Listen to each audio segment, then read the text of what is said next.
이제는 혼자가 더 편하다면 억지로 웃지 마세요. 사람들은 흔히 말합니다. 인생이 힘든 이유는 불행이 많기 때문이라고 하지만 정말 그럴까요? 만약 당신을 가장 지치게 만든 것이 불행이 아니라 끊임없이 더 나아져야 한다는 강박이라면 어떨까요? 남들보다 뒤처지면 안 된다는 불안, 이 정도로는 아직 부족하다는 자기 검열, 조금만 쉬어도 죄책감이 밀려오는 상태, 이런 마음으로 하루를 버티고 있다면 당신의 삶이 힘든 이유는 어쩌면 너무 열심히 살아왔기 때문일지도 모릅니다. 쇼펜하우어는 말했습니다. 인생은 고통과 무료함 사이를 끝없이 오가는 반복이라고. 원하는 것을 얻지 못하면 괴롭고 얻고 나면 곧 지루해지는 이 구조에서 인간은 좀처럼 편안해지지 못한다고 말입니다. 이 이야기는 당신을 위로하지 않습니다. 괜찮다고 말해주지도 않습니다. 하지만 끝까지 듣고 나면 왜 아무리 애써도 마음이 편해지지 않았는지, 그리고 무엇을 내려놓아야 비로소 숨이 쉬어지는지를 조용히 깨닫게 될 것입니다. 쇼펜하우어라는 이름을 떠올리면 많은 이들은 차가운 염세주의를 먼저 떠올린다. 세상을 비관하고 인간의 본성을 신랄하게 해부하며 희망 따위는 애초에 믿지 않았던 철학자라는 이미지 말이다.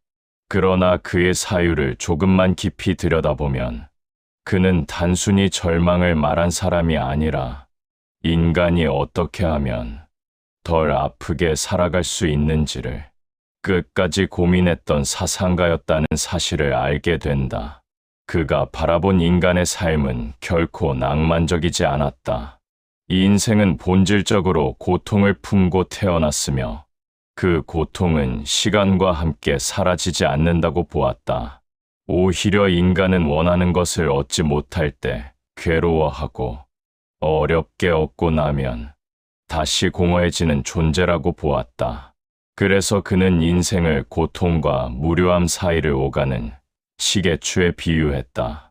이 흔들림 속에서 인간은 평생을 보내며 그 과정에서 스스로를 소진시킨다 하지만 쇼펜하우어는 이 구조를 폭로하는 데서 멈추지 않았다. 그는 이 반복을 깨뜨릴 수는 없지만 그 안에서 덜 흔들리는 방법은 있다고 믿었다. 더 많이 가지려는 삶이 아니라 더 적게 상처받는 삶, 더 강렬한 행복을 쫓기보다 불필요한 고통을 줄이는 삶이 오히려 지혜롭다고 보았다. 그의 철학이 차갑게 느껴지는 이유는 위로를 아끼기 때문이지 인간을 포기했기 때문은 아니다.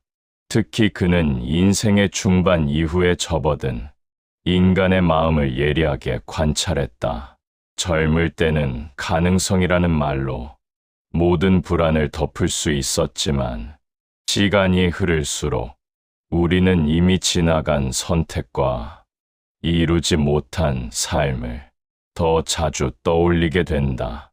그때부터 비교는 깊어지고 후회는 일상이 되며 타인의 시선은 점점 더 무거운 짐이 된다.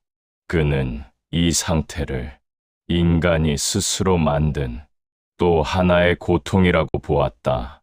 그래서 그는 남들과 잘 어울리는 법이나 성공하는 기술을 말하지 않았다. 대신 인간이 왜 그렇게 쉽게 지치고 왜 그렇게 자주 허무해지는지를 설명하려 했다.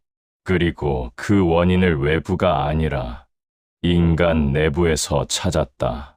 욕망을 다루는 방식, 관계를 대하는 태도, 그리고 무엇보다 자기 자신을 바라보는 시선에서 말이다. 이제부터 이어질 이야기는 쇼펜하우어가 바라본 인간의 고통을 하나씩 들여다보는 과정이다. 이 사유는 달콤하지 않고 때로는 불편하다.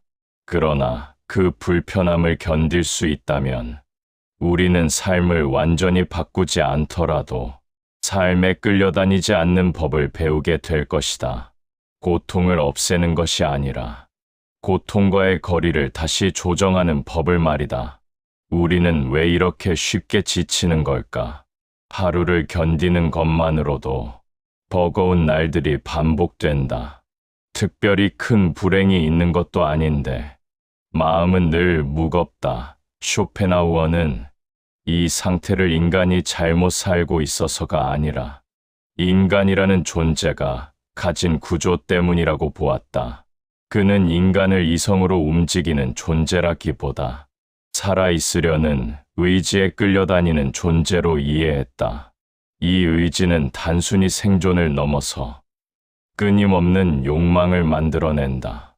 더 안전해지고 싶고, 더 인정받고 싶고, 더 의미 있는 삶을 살고 싶다는 바람은 멈추지 않는다. 문제는 이 욕망이 결코 끝나지 않는다는 데 있다. 원하는 것을 얻지 못하면 우리는 괴롭다, 아직 부족하다는 생각이 마음을 잠식한다. 하지만 어렵게 얻고 나면 마음은 오래 머물러 주지 않는다. 기쁨은 잠깐 스쳐가고 곧 다른 목표가 고개를 든다. 더 가져야 할 것, 더 이루어야 할 것, 더 증명해야 할 것이 다시 생긴다. 쇼펜하우어는 이 구조를 인간이 피할 수 없는 고통의 순환으로 보았다. 많은 사람들은 이 고통을 개인의 문제로 받아들인다. 내가 약해서, 내가 게을러서, 내가 남들보다 부족해서 이런 감정을 느낀다고 생각한다. 그러나 그는 이 생각 자체가 인간을 더 고통스럽게 만든다고 보았다. 개인의 실패가 아니라 구조의 문제를 개인의 책임으로 돌리는 순간 인간은 자신을 끝없이 책망하게 된다. 특히 인생의 중반에 접어들면 이 고통은 더 선명해진다.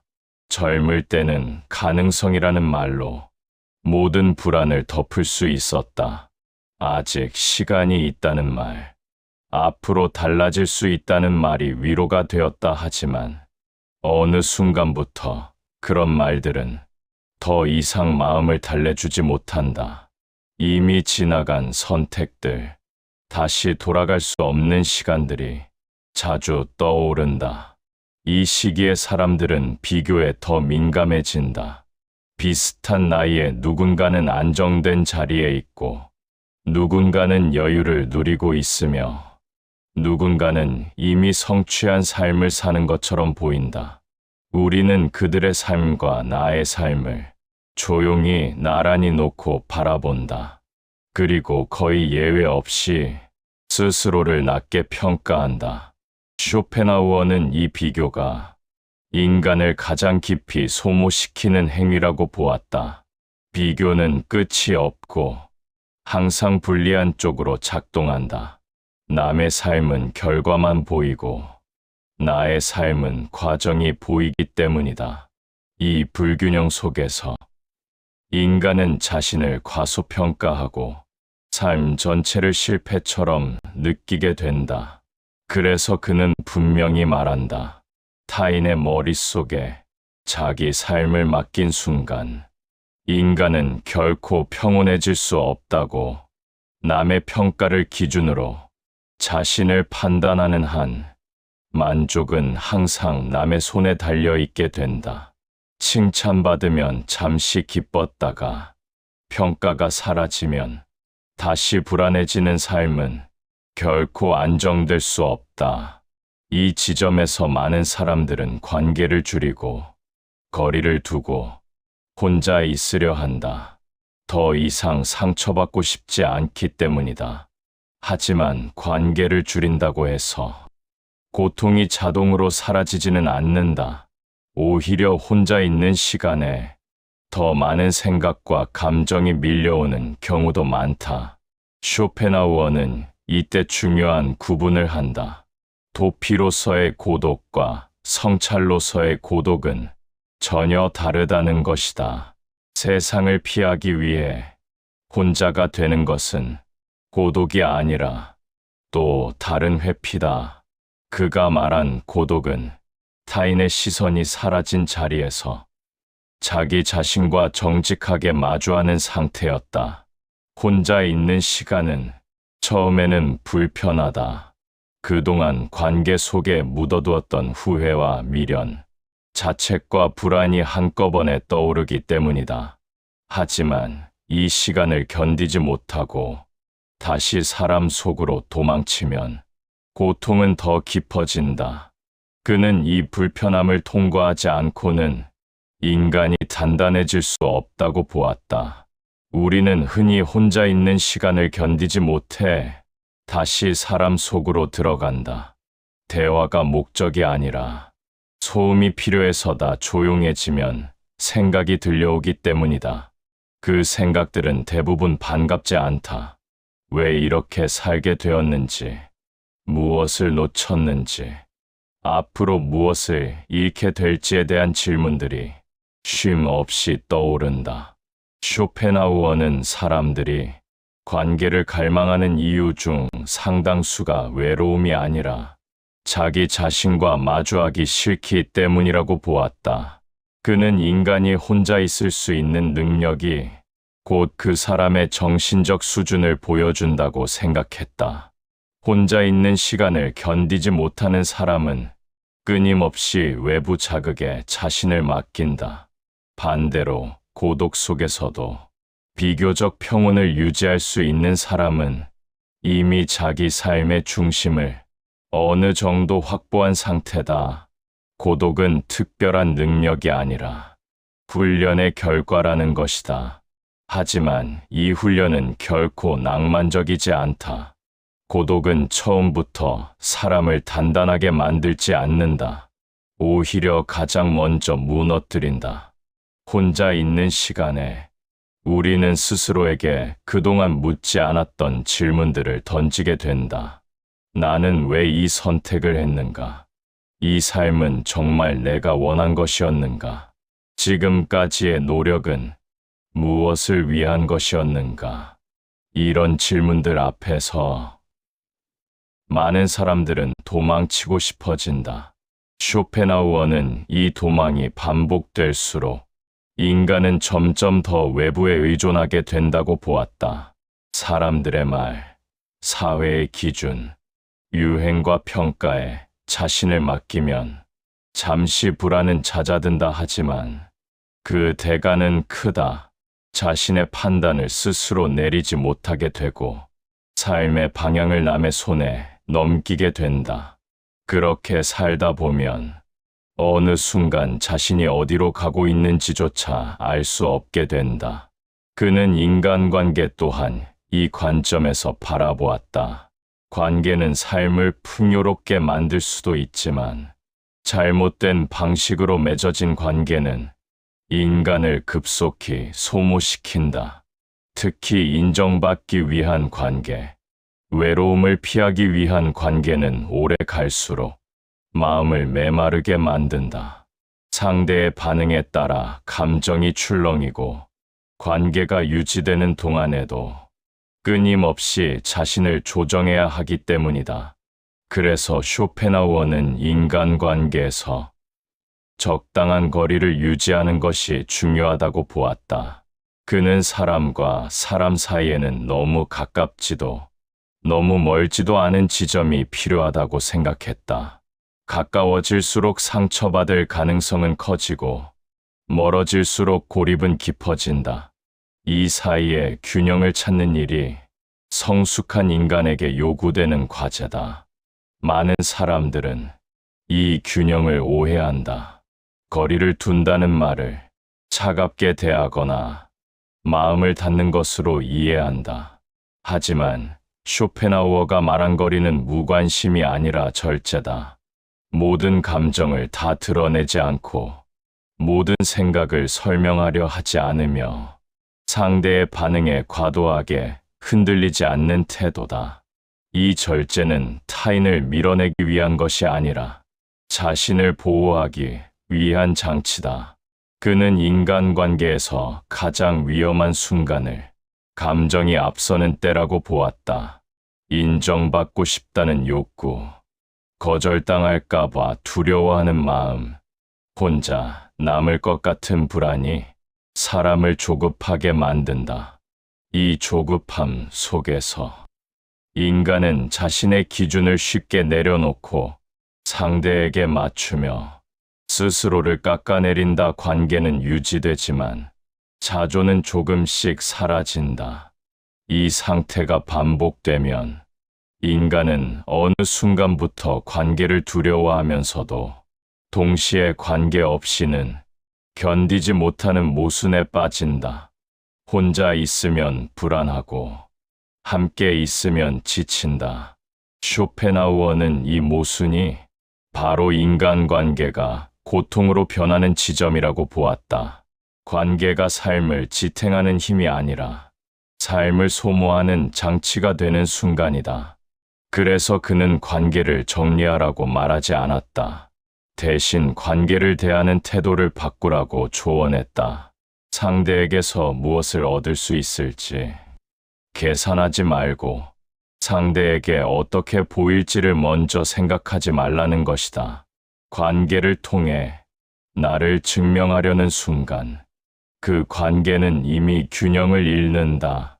이 태도는 처음에는 어색하다. 말을 아끼고 감정을 절제하고 불필요한 설명을 줄이면 사람들과의 거리가 멀어지는 것처럼 느껴질 수 있다. 하지만 시간이 지나면 달라진다. 상대의 반응에 휘둘리지 않게 되고 관계 속에서도 자신의 중심을 유지할 수 있게 된다. 쇼펜하우어는 이 상태를 인간이 관계 속에서도 혼자가 될 수 있는 경지라고 보았다. 관계 속에서 혼자가 된다는 말은 고립을 의미하지 않는다. 오히려 관계에 지나치게 매달리지 않는 자유를 뜻한다. 이 자유가 생길 때 인간은 관계를 선택할 수 있게 된다.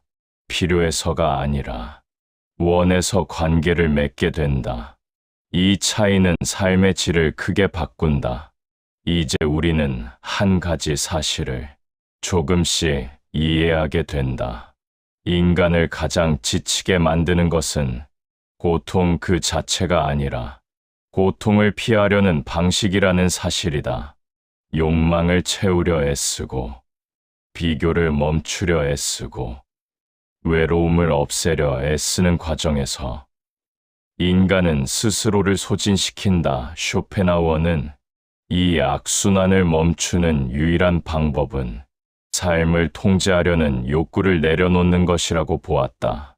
삶은 계획대로 흘러가지 않고 관계는 늘 예측을 벗어나며 감정은 쉽게 정리되지 않는다.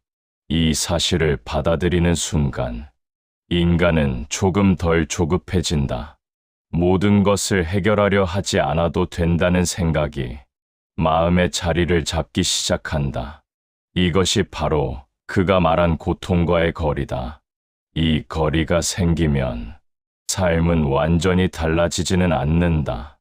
여전히 피곤한 날이 있고 마음이 무거운 순간도 찾아온다. 하지만 그 순간들이 삶 전체를 집어삼키지는 못한다. 인간은 비로소 하루를 견디는 법을 넘어 하루를 통과시키는 법을 배우게 된다. 우리가 하루를 통과시키는 법을 배우기 시작할 때 삶은 이전과 다른 얼굴을 드러낸다. 여전히 해야 할 일은 많고 감정은 완전히 정리되지 않지만 모든 순간에 의미를 부여하지 않아도 된다는 사실이 마음을 한결 가볍게 만든다. 쇼펜하우어는 인간이 가장 지치는 이유가 삶을 과도하게 해석하려 하기 때문이라고 보았다. 매 순간을 성과로 판단하고 감정을 즉시 결론 내리려는 태도가 인간을 쉬지 못하게 만든다는 것이다. 우리는 흔히 하루를 평가하며 잠자리에 든다. 오늘은 잘 살았는지, 쓸모 있었는지, 남들보다 뒤처지지 않았는지를 스스로에게 묻는다. 이 질문은 습관처럼 반복되지만 대답은 대부분 만족스럽지 않다. 쇼펜하우어는 이 자기 평가의 반복이 인간을 가장 빠르게 소모시키는 장치라고 보았다. 삶은 원래 평가표가 없는 과정인데 인간이 스스로 점수를 매기기 시작하면서 고통이 커진다는 것이다. 그는 하루를 하나의 결과물로 보지 말라고 말한다. 하루는 완성해야 할 작품이 아니라 지나가야 할 시간에 가깝다. 어떤 날은 아무 일도 일어나지 않고 어떤 날은 이유 없이 마음이 가라앉는다. 그 모든 날이 실패는 아니다. 다만 그렇게 흘러갔을 뿐이다. 이 시선을 받아들이는 순간 우리는 삶에 조금 덜 매달리게 된다. 이 덜 매달림은 무기력과 다르다. 아무것도 하지 않는 상태가 아니라 필요 이상의 긴장을 내려놓는 태도다. 쇼펜하우어는 인간이 끊임없이 스스로를 몰아붙이는 이유를 잘못된 책임감에서 찾았다. 모든 감정과 상황을 통제해야 한다는 생각, 인생을 제대로 살고 있는지 증명해야 한다는 강박이 인간을 쉬지 못하게 만든다는 것이다. 특히 중년 이후에 이 강박은 다른 모습으로 나타난다. 젊을 때처럼 무모하게 도전하지는 않지만 대신 끊임없이 자신을 검열한다. 이 선택이 옳았는지, 그때 그렇게 하지 않았어야 했는지, 지금이라도 만회할 수 있는지 같은 질문들이 머릿속을 떠나지 않는다. 쇼펜하우어는 이 후회가 인간을 현재로부터 떼어내는 가장 강력한 힘이라고 보았다. 후회는 과거를 바꾸지 못하면서도 현재를 갉아먹는다. 이미 지나간 선택을 수없이 되짚으며 마음의 에너지를 소모시킨다. 그는 이 후회를 완전히 없앨 수는 없다고 보았다. 대신 후회에 머무는 시간을 줄이는 연습이 필요하다고 말한다. 후회는 인간의 본성이지만 그 안에 오래 머무르는 것은 선택이라는 것이다. 이 선택을 가능하게 하는 것이 바로 관조의 태도다. 관조란 삶을 멀리서 바라보는 시선이다. 지금의 감정에 완전히 잠기지 않고 한 발 떨어져서 자신을 바라보는 능력이다. 쇼펜하우어는 이 능력이 인간을 고통에서 가장 멀리 데려다 준다고 보았다. 감정에 휩쓸리지 않고 상황에 매달리지 않으며 삶을 하나의 흐름으로 받아들이는 태도다. 관조의 태도를 갖춘 사람은 모든 일에 즉각 반응하지 않는다. 화가 날 때도 잠시 멈추고 불안할 때도 그 불안을 관찰한다. 감정을 없애려 하지 않고 감정과 거리를 둔다. 이 거리는 냉담함이 아니라 자신을 지키기 위한 공간이다. 감정에 즉시 반응하지 않을수록 인간은 스스로를 더 오래 보존할 수 있다. 쇼펜하우어는 인간이 감정에 약한 이유가 감정이 크기 때문이 아니라 감정과 자신을 동일시하기 때문이라고 보았다. 슬프면 내가 실패한 것 같고 불안하면 인생이 잘못된 것처럼 느낀다 하지만 감정은 삶의 일부일 뿐 삶 전체는 아니다. 이 사실을 받아들이는 순간 감정은 더 이상 삶을 지배하지 못한다. 이 태도는 연습을 필요로 한다. 처음에는 감정을 관찰하는 것조차 어렵다. 마음은 자꾸 판단하고 결론을 내리려 한다. 하지만 쇼펜하우어는 이 연습이 쌓일수록 인간은 점점 더 자유로워진다고 보았다. 자유란 원하는 대로 사는 것이 아니라 불필요한 것에 끌려가지 않는 상태이기 때문이다. 이제 삶은 이전보다 조금 느려진다. 모든 일에 즉각 반응하지 않게 되고 모든 평가에 마음을 쏟지 않게 된다. 이 느려짐은 퇴보가 아니라 깊어짐이다. 쇼펜하우어는 인간이 늙어간다는 것을 단순한 쇠퇴로 보지 않았다. 욕망이 줄어들고 기대가 낮아질수록 오히려 삶을 있는 그대로 볼 수 있는 시야가 열린다고 보았다.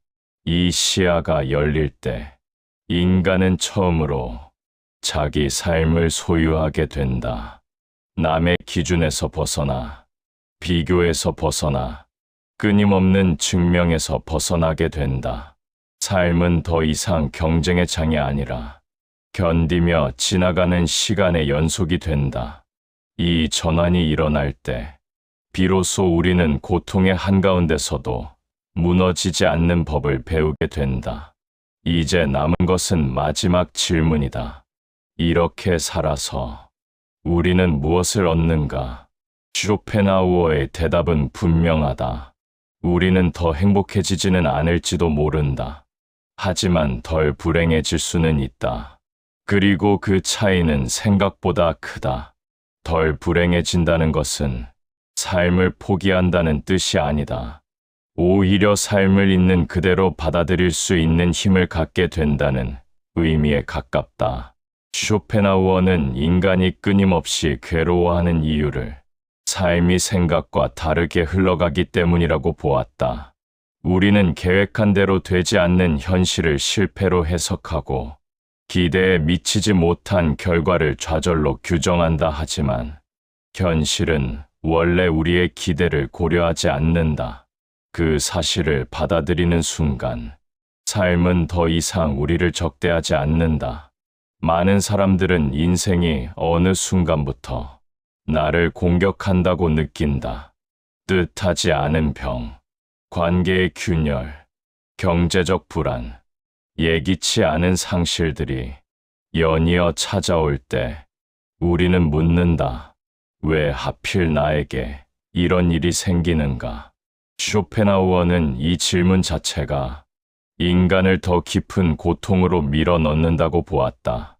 세상은 누구에게도 설명을 하지 않으며 사건에는 의도가 없다는 사실을 받아들이지 못할수록 인간은 더 큰 분노와 허무에 빠진다는 것이다. 그는 삶을 개인에게 맞춰진 이야기로 해석하지 말라고 말한다. 인생은 누군가를 시험하거나 보상하기 위해 존재하지 않는다. 다만 흘러가고 겹쳐지고 때로는 충돌할 뿐이다. 이 시선을 갖게 되면 불행은 더 이상 나를 겨냥한 처벌이 아니라 누구에게나 일어날 수 있는 현상으로 바뀐다. 그리고 이 변화는 감당할 수 없는 고통을 견딜 수 있는 무게로 낮춰준다. 쇼펜하우어가 말한 지혜는 삶을 바꾸는 기술이 아니라 삶을 해석하는 방식을 바꾸는 기술에 가깝다. 상황을 바꾸지 못하더라도 그 상황에 부여하는 의미는 바꿀 수 있다는 것이다. 인간은 의미를 부여하는 존재이기에 같은 사건도 전혀 다른 무게로 경험한다. 그는 이 의미의 과잉이 인간을 괴롭힌다고 보았다. 우리는 불행 그 자체보다 불행에 붙인 설명 때문에 더 아파한다.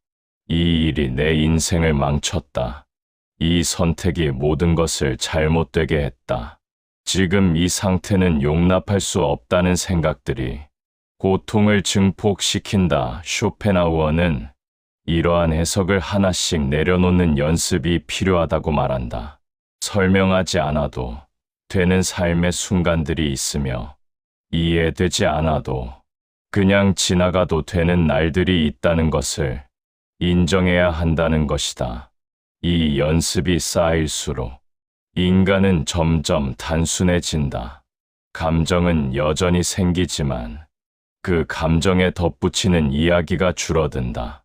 슬픔은 슬픔으로 남고 불안은 불안으로 머문다. 더 이상 그것이 인생 전체를 대표하지 않는다. 이 단순함이야말로 쇼펜하우어가 말한 지혜의 핵심이다. 그는 인간이 지나치게 많은 것을 원한다고 보았다. 성공, 인정, 안정, 사랑, 의미, 만족까지 모두 한 인생 안에서 얻으려 한다. 하지만 이 욕망의 총합은 인간이 감당할 수 있는 범위를 넘어선다. 그래서 그는 욕망을 늘리는 대신 줄이는 방향으로 삶을 설계하라고 조언한다. 더 많은 것을 얻는 삶이 아니라 덜 필요로 하는 삶이 고통을 줄인다는 것이다. 이 시점에서 삶은 조금 다른 얼굴을 보여준다. 남들보다 뒤처졌다는 생각이 줄어들고 비교의 압박이 느슨해진다. 지금 가진 것들이 충분하지 않더라도 그것이 곧 실패를 의미하지는 않는다는 사실을 받아들이게 된다. 쇼펜하우어는 만족을 목표로 삼지 말고 불만족을 관리하라고 말했다.